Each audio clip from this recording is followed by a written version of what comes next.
உலக மக்கள் அனைவரும் உய்வு பெற வேண்டும் அப்படிங்கிறதுக்காக சிவபெருமான் புற்று வடிவத்துல திருவொற்றியூர் என்கின்ற திருத்தலத்துல ஆதிபுரீஸ்வரராக எழுந்தருளி அருள் புரிந்தார்.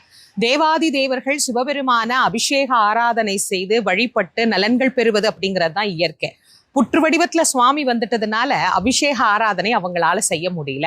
பிரம்மா, விஷ்ணு, ஆதிசேஷன் எல்லாரும் கடுமையான தவம் பண்ணி சிவபெருமான் கிட்ட நாங்க உங்களை அபிஷேகம் பண்ணணும், ஆராதனை பண்ணணும், அப்பதான் எங்களுக்கு எல்லா நலனும் கிடைக்கும், உலகம் நலன் பெறும் அப்படின்னு கேட்டபோது சிவபெருமானே சொன்ன நாள் கார்த்திகை மாத பௌர்ணமியிலிருந்து 3 தினங்கள் தைல காப்பிட்டு என்ன அபிஷேகம் பண்ணுங்க அப்படின்னு சொன்ன அந்த திருநாளை முன்னிட்டு தான் ஒவ்வொரு ஆண்டும் கார்த்திகை மாதம் பௌர்ணமியில கவசம் திறக்கப்பட்டு சுவாமிக்கு அழகா தைல காப்பு அபிஷேகம் எல்லாம் 3 நாட்கள் நடைபெறும்.